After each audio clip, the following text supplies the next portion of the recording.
Hey nerds, it's Tiri. Welcome back to my show. Topics of today include World of Warcraft, Warlords, PvP Season 2, an interesting new discovery regarding the loot coming from Hellfire Citadel, how to upgrade your legendary ring to item level 795, important things to note found from interviews done with Hazzikostas, a couple of new characters brought to Heroes of the Storm, and more Overwatch gameplay footage. World of Warcraft's Warlords Season 2 for PvP has begun. A few things to note before you dive in. Honor and Conquest gear have increased in item level. All gear will now increase to item level 690. The Wild Aspirant gear is item level 700. Wild Combatant gear is item level 715. And Wild Gladiator gear is item level 730. Also, winning rated battlegrounds and completing the Ashran Dominance quest will reward you with a random piece of item level 730 Conquest gear. A Blizzcon tournament qualifier is coming up. The best of Australia and New Zealand 3v3 arena teams will be competing to see who will make it to the America Championship. You can catch the action on World of Warcraft's Twitch channel at 6 p.m. Pacific Time, July 17th. Check the link in the description to see a list of the upcoming tournaments. Yesterday, Mythic Hellfire Citadel, as well as the first wing of Looking for Raid Hellbreach, opened the gates for us to explore. With this, there are a few things you'll want to know. First important thing to note, the trash loot from Hellfire Citadel is all personal. So guild leaders and pug leaders alike cannot assign who gets the BOE drops from trash. RIP, guild bank DE stuff, and, well, a little bit of my control. I can handle that. Honestly, I don't mind some of that stress being taken off my shoulders anyway. Keep in mind the first set of bosses in Hellfire Citadel for Mythic drop item level 720 gear. The next few bosses, item level 725. The next few, item level 730.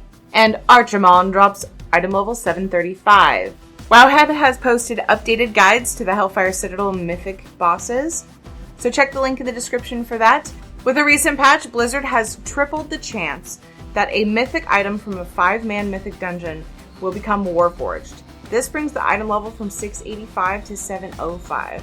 So definitely a good way to get ready for Hellfire Citadel. Also in the recent patch affecting both personal and group loot, they increased the number of set pieces that drop from set bosses in Hellfire Citadel.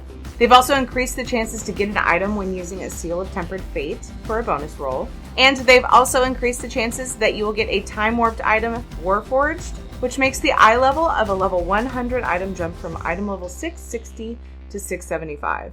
On to a couple of interviews that were recently done with Hazzikostas. The first interview I'm going to cover was done over at Wowhead. I'm going to pick 3 things of the many questions they asked him, the ones that I find to be very interesting, and then you can click the link to see the whole interview. In regards to the controversy that the personal trash loot in Hellfire Citadel has caused, Ian made a good point.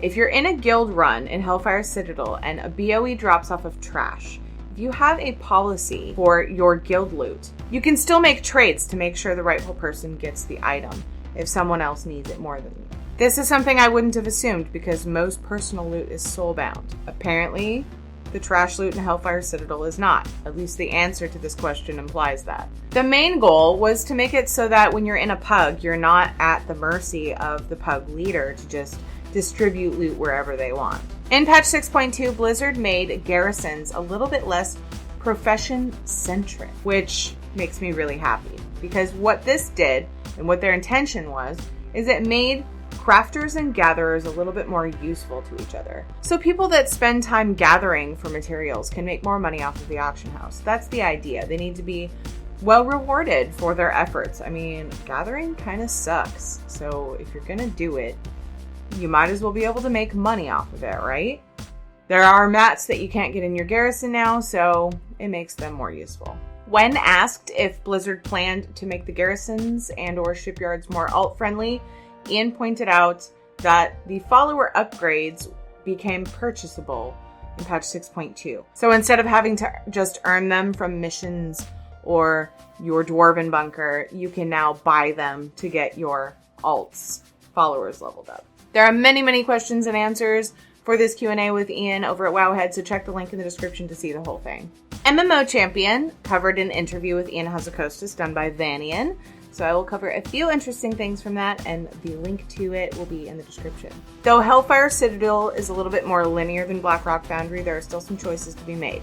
Once you get to the second floor, you can make some variations to which bosses you go to before you get to fight Archimon. To me, it sounds like that's a little bit more like Icecrown Citadel was, rather than, for instance, Firelands, which I actually like a little bit better, I think.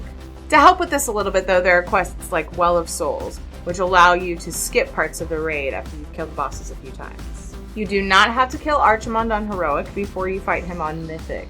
They made those requirements before, but we just bypassed them by finding somebody who'd already done it. They lowered the quantity of quest items required for part of the Legendary quest line. Once you get to the Hellfire Citadel leg of the Legendary Ring quest, you only have to collect 33 of an item, which is much better than the daunting 900 we recently saw in Blackrock Foundry, but you get a lot less of them, so it may still feel slow.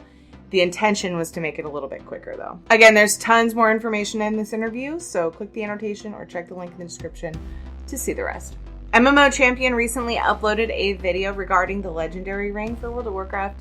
So they cover the mechanics of the procs from the Legendary Rings briefly and show you the visual procs as well, which is pretty nice. Vanion's interview with Hazzikostas also recently confirmed that you will be able to get an item from Archimon, the last boss in Hellfire Citadel, on normal, heroic, and mythic difficulty called the Crystallized Fell that will upgrade your Legendary Ring 3 item levels after you've completed the Legendary Ring quest. You can get one of these items per week and get up to a maximum of item level 795. Either check the video or the Wowhead link in the description if you'd like to see the details on the stats of the item level 795 rings. One part of the Legendary Ring quest involves legendary naval missions. Wowhead has created a guide specifically for the legendary naval missions, separate from just the regular naval missions. The guide, of course, will be linked in the description. One little side note that I giggled with giddiness when I saw, before we go on to my minor Heroes of the Storm and Overwatch news. Blizzard has changed the endgame mailbox for World of Warcraft. You can no longer return an item directly just by hitting the return button, but they made it so that your mail that you sent your alts does not automatically get sent back. It doesn't get sent back. It stays there. Oh God, thank you. Heroes of the Storm. 2 new characters were recently added to the game, the Butcher and Leoric. I don't know if I'm saying that right, but I will say that the trailers look pretty badass. I don't play Heroes of the Storm, but many of you do. So check the link in the description to find out more about the characters or the annotations to see the trailers. Lastly, we have some footage of a tanky class, Zarya, in Overwatch. Equipped to be in the front lines of battle, this character looks like she'll be pretty fun to play. Oh, ladies of power, definitely add this one to the list. Well, that is my show for today. Thank you so much for watching. I appreciate your support. Drop me a like, subscribe if you haven't already, and leave me a comment in the comment section letting me know why you liked or disliked this video.